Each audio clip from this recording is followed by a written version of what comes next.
Yo, what up guys, I'm Sammy and welcome back to the Soul Drop, and this is my performance review of the Peak Taichi Supreme. So I got this over at Kick's Own, so if you guys do want to cop, I'll try to leave in the free link in the description box, and if you do choose to get this shoe, it does help me out if you buy it through the free link in the description box. And as far as the price goes, it ranges from like 115 to like 140 bucks depending on the colorway. And of course, the main thing for me is that this shoe is using a drop-in midsole, right? And it's just so freaking flexible. It reminds me a little bit of like the Kobe 9s or like when I first got it, right? But yeah, let's get it started right off with the Traction. So in this colorway, we have like this really cool like blue-green color, right? And as far as the traction pattern goes, we have a pivot circle and also another circle here in the heel with the Peak logo, and it kind of circles out on itself from these 2 points of the outsole. And then we have a little bit of herringbone on like kind of like the tip of the toe to the lateral side here in the forefoot, just a tiny bit. But yeah, how is the traction? So the traction is really freaking nice if you're playing on a clean court, right?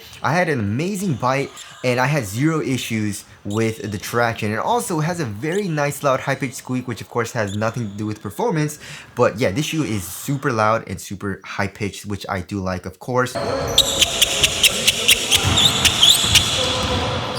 So if you are playing on a clean court, you're going to be good to go. And also, I really didn't need to break this shoe in at all. You know, the traction is pretty much good right at the box. However, the Achilles heel for this entire shoe is the traction performance on dust, and it does pick up a good amount of dust, and it's affected by dust a good amount, right? So as far as light dust goes, like if you're playing on a lightly dusty court, it's not that bad, you know what I mean? Like the only thing you have to worry about is wiping, and you do have to wipe a good amount. But once you wipe, you actually still have a pretty good stop, right? Actually a very, very good stop. It just picks up dust pretty quickly. But if you don't mind wiping, then you should be fine. You should be good to go. And also another thing that I liked about the dust performance is that it wasn't a very bad, I mean, look at that. You can hear how squeaky it is, but one thing that I liked about it is that it wasn't dangerous. It wasn't slipping out like crazy. I didn't feel unsafe. It's just, you know, when it did pick up dust and I didn't have time to wipe when I was playing on like a slightly dusty court, it would just slide around a little bit, you know what I mean? And that's it. And it was still pretty good again once I did wipe. So slightly dusty, you should be fine. You should be good to go. Of course, not the best, but it's still pretty good for me, right? The only thing was when I was starting to play on a really dusty court, then it would pick up a good amount of dust and I would just be sliding around all over the place. And I feel like it has something to do with, you know, the flat kind of grooves, you know what I mean? And the grooves are pretty thick. I don't know if it's coming out on camera, but you can see a lot of dust there. You know what I mean? A lot of dust, a lot of dirt and stuff like that. So it just sticks there pretty easily, pretty quickly. The thing that is good, however, it's pretty easy to wipe off though, right? But once you wipe off, you only get a couple good stops and then you need to wipe again, or else it's just gonna have terrible traction, just sliding all over the place, right? So it is a dust magnet. I guess like if you do keep up with your wipes, even when you're playing on like a moderate to super dusty court, then I still like good stops, but again, it just picked up dust very, very quickly on the more dustier courts. So just be careful with that. I wouldn't recommend getting this shoe if you are playing on a super dusty court. But if you're playing on like a slightly dusty court to a very clean court, then you should be fine, right? Also, as far as the durability goes, you should be fine. I mean, the grooves are pretty thick and also the grooves are deep and the rubber's pretty dang hard, so you should be fine on an outdoor court. So yeah, the traction, when I was playing on a cleaner courts, you know, usually the LA Fitness court that I go to, they usually clean it, you know what I mean? So the court there is usually clean and I have really good stops and I really like playing this shoe because of that. But the 24-hour fitness court that I go to, they like never freaking clean it, you know what I mean? And it's just so dusty. And I was sliding around a lot when I was playing in this shoe on that dustier court. So yeah, there is a traction performance there. Moving on to the heel to toe transition, overall pretty smooth. I mean, as far as the drop-in midsole goes, usually shoes with a drop-in midsole setup, they don't have like an exposed midsole, right? So on the outside of the shoe is just plastic, as you guys can see in this shoe as well. But I mean, it is a little clunky, just a tiny bit, but you know, the actual drop-in midsole is quite soft, so it's not super clunky, it's not super boot-like, and also there is a nice rounded shape here in the heel, so it's not the smoothest, of course, but it's also not terribly clunky, which I did like, I did appreciate. And then coming here into the forefoot, we have a little bit of a curved shape, right? And combining that, you know, kind of curved shape with the flexibility of the forefoot, just look at how flexible it is, you know what I mean? And also another thing to note is that it reminds me a lot of like the Kobe 8, Kobe 9 where I mean pretty much every single shoe that has a drop-in midsole setup is that it's very has that sound, you know what I mean? Because the drop-in midsole is actually rubbing against the inside of the shoe as well. So yeah, when you're kind of like walking around casually, well, at least I notice it a lot because it's pretty loud. You know what I mean? But that has nothing to do with performance. It's just a little side thing. But anyways, if you're going to be wearing the shoe casually, then that's going to happen. But anyways, yeah, it's very flexible here in the forefoot. Very similar to like the Kobe 9, Kobe 8s, Kobe 11s. Any shoe with a drop-in midsole pretty much. Player 1 Plus, 808.5 Ultra, you know what I mean?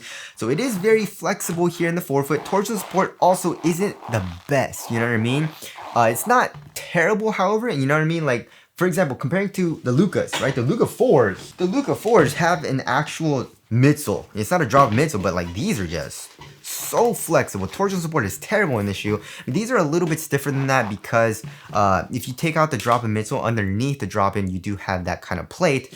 So it's a little bit better than like the Luka 4s, but it's still like not the best for torsion support. So if you need torsion support, this shoe also is not the best option, but overall, heel to toe transition when I was doing heel dominant strides, it's a very flexible, very nimble feeling shoe, almost like kind of like a ninja, you know what I mean? That's what it kind of reminds me of, like a barefoot shoe almost.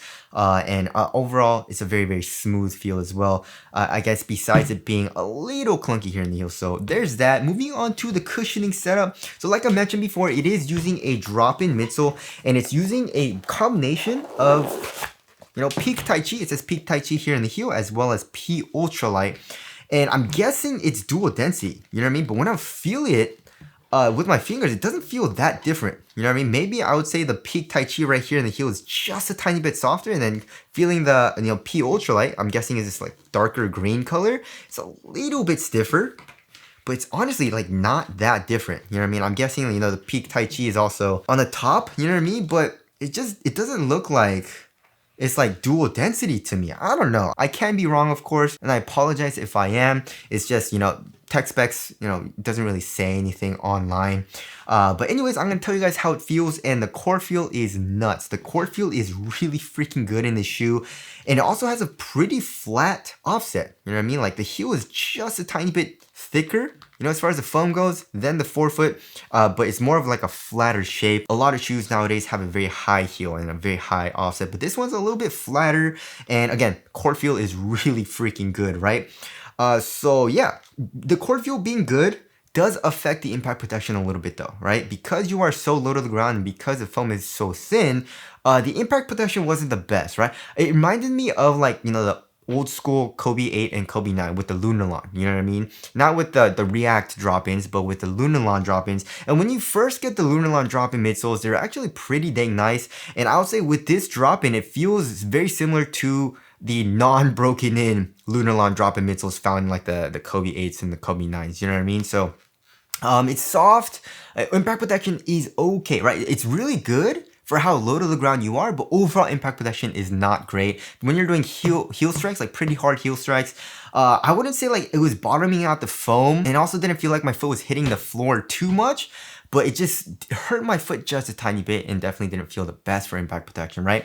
So, I mean, if you are a guard and you are prioritizing that low to the ground feel and you don't really care as much for impact protection, then you'll be fine with this setup. Again, it's not terrible, right? But if you are looking for a little bit of cushion, then this setup isn't the best, right? Also, another thing that is pretty nice about this drop-in midsole is that the underfoot cushion and step-in comfort is pretty nice. But again, it's a really thin setup. Like the foam is really thin, so it's kind of just soft.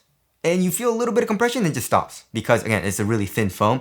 So yeah, it has a more like stiffer responsive feel, but still has a little bit of some underneath your foot. You know what I mean? Like especially in the heel, the forefoot gets a little bit stiffer, So yeah, I mean, I feel like this drop-in midsole setup is really good for guards. You know what I mean? And I feel like again, if you are looking for a very responsive type of setup with really good court feel, and it has a little bit of impact protection, like okay impact protection, and also kind of nice step-in comfort. I mean, it's miles better than, old school shoes like, like the Kyrie 2s, the Kyrie 3s, but it's still like not the softest setup that you can get right now, then you'll like it. But again, if you're looking for something like a little bit more. You know, you want a crazy amount of balance, you want something super comfortable or something like that, you want good impact protection, this definitely isn't the best option. So there is the cushioning setup there. Moving on to the upper. So the upper is really freaking thin. Look at this. Like here on top of your toes, it's basically just a lino weave material, right? And it's very open. So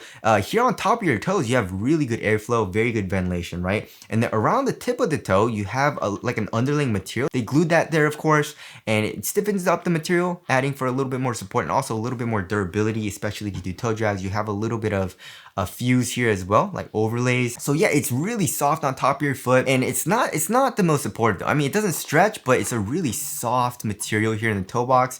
So it wasn't the most supportive with that, right? But it does conform to your foot very well, of course. And then here in the midfoot, it does get glued down a little bit more, adds a little bit more support, which I do like. And as far as the tongue goes, the tongue also has very minimal padding, right? It's a very thin tongue. I do like the lining material though. It has this kind of like grid pattern. Feels pretty nice. You know, the quality is great.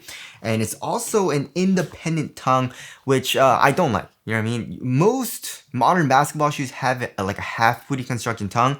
And usually, you know, shoes that have like an eyelet on top of the tongue right here, right? The laces go through like the tongue a little bit. It keeps the tongue in place, right? But for me, in this shoe when I was playing, the tongue actually moved a little bit and it would expose my sock. You know what I mean? It's kind of annoying. I definitely felt that a little bit when I was playing. So it doesn't affect performance that much. It's just kind of like a little bit of annoying thing. So yeah, I wish they would have made this like a half booty construction tongue, but it's an independent tongue, right? And here in the ankle area, very minimal padding, like pretty much zero padding. I do like how it really cups in though, you know what I mean? Like especially here in the back of the shoe, like where your Achilles is, it really cups in, especially with the foam or the very minimal foam that there is. So that does improve the heel lockdown, but yeah, it's just a very minimal feel. So yeah, the main plus for the upper material is that it's very good for ventilation, very thin, very minimal. However, not the most supportive. I would say, you know, if you're looking for a lot of support, this definitely isn't the best material, but if you are in the market for like a thinner material, then this is a great option, right? So there is the upper material there. Moving on to the fit. So I went true to size, and this shoe fits me really freaking long and really roomy here in the toe box, right? So I would suggest going down half a size. You know what I mean? Like lengthwise, it's actually pretty long. And also here in the toe box, this material also does get roomy, right? When I first got it, I was like, it's okay. Hopefully it doesn't get too roomy. Hopefully it doesn't stretch out too much. But yeah, this here, the toe box is freaking roomy, and also this is such a wide shoe for me as well. I don't know what Peak is doing. I mean, it's good for, I guess, the overall health of your foot, but for me personally, I want my hoop shoes to be really snug because I don't want my foot moving inside of the shoe, right? And I guess we'll get into like support and lockdown, but lockdown just wasn't the best for me as far as like, you know, here in the forefoot. But anyways, yeah. So if you have a wide foot, maybe just go true to size and you should be fine, right? If you have a really wide foot, right? If you have a normal size foot and you want a snug fit, lengthwise and also here in the toe box and also widthwise, probably go down half a size, but it might still be a little bit roomy, right? Because of this material, because of the width, right? So yeah, that's also another thing that really bothered me when I was playing in the shoe because of the roomier fit here in the toe box. But also that ties in with the lockdown, which we'll get into, right? So there's a fit there. Wasn't the greatest for me. Now moving on to the support and lockdown also wasn't the best. So first of all, lateral containment was fine though, right? My foot isn't coming out of the footbed, but my foot is moving inside of the shoe a lot. So as far as the lateral counters go, first of all, of course, you know, with the drop-in midsole setup, you have that raised sidewall, so you're good to go. That's kind of covering you, but also on the outside of the shoe, you have this plastic. We also have some like underlaying materials. It is like kind of glued down a little bit more like here on the sides, so that does help with, you know, lateral containment as well, right? Here in the forefoot, here in the heel, we have that, you know, external heel counter as well. So lateral containment, again, my foot's not coming out of the footbed, but my foot's moving inside of the shoe because of a couple of reasons, right? So first of all, the fit is roomy, right? So here in the toe box, it's roomy, and also widthwise, it's roomy. So again, my foot is sliding kind of sideways, you know what I mean? Especially when I'm doing like crossovers, you know, cuts, doing like lateral movements, and even on like step backs, you know, side steps and stuff. But also with the drop-in midsole. The drop-in midsole is weird. Maybe it's just because it's the Peak Taichi material, this foam, the actual foam is kind of slippery, you know what I mean? And I thought maybe once I, got used to it and wore it in and, maybe the heat or the sweat from my foot would make it a little bit stickier, but that wasn't actually really the case for me, and my foot was actually kind of sliding on top of the drop-in, because for example, like in the Kobe 8s, the Kobe 9s, the Player 1 Plus, the 80851, all the shoes that have a drop-in midsole pretty much, the kind of like texture of the foam is sticky. So my foot actually feels really locked into the shoe because of that, right? Even if it does have a roomier fit, for example, like the easy ones, you know what I mean? But with this, the texture's kind of slippery, you know what I mean? So in the forefoot, just maybe if I did go down half a size, I wouldn't, experience that as much. And of course I wouldn't probably, but I can't really test that because I have the true to size and it's a little bit roomy. So yeah, I just didn't feel the quickest because of that, which is kind of a bummer, you know what I mean? And again, heel lockdown's good, all that's fine. It's just the forefoot lockdown, because of all those reasons, just wasn't the best. And I just didn't really like playing the shoe because of that, right? So there is a supporting lockdown there. And of course, again, if you are a bigger dude, probably not the best option, this shoe, right? And now moving on to the weight of the shoe, if I remember correctly, it's around average, maybe it's slightly lighter than average, I think, right? Yeah, 11.8 ounces. Let's check the other shoe. 11.95 ounces. So it's around half an ounce lighter than average. The average weight of my shoes is around 12.5 ounces. So yeah, it's a really light feeling shoe. And also the upper is very, very minimal. I would say it's a little bit bottom heavy just because, this upper is just so thin. You do have a little bit of, like some there. You know what I mean? It feels like it's a little bit bottom heavy. But for the most part, yeah, it's a very, minimal and lightweight shoe. But is it responsive? Do I feel quick playing in the shoe? No. First of all, even when I was playing on a clean court, because of the lockdown issues, I didn't feel very quick, right?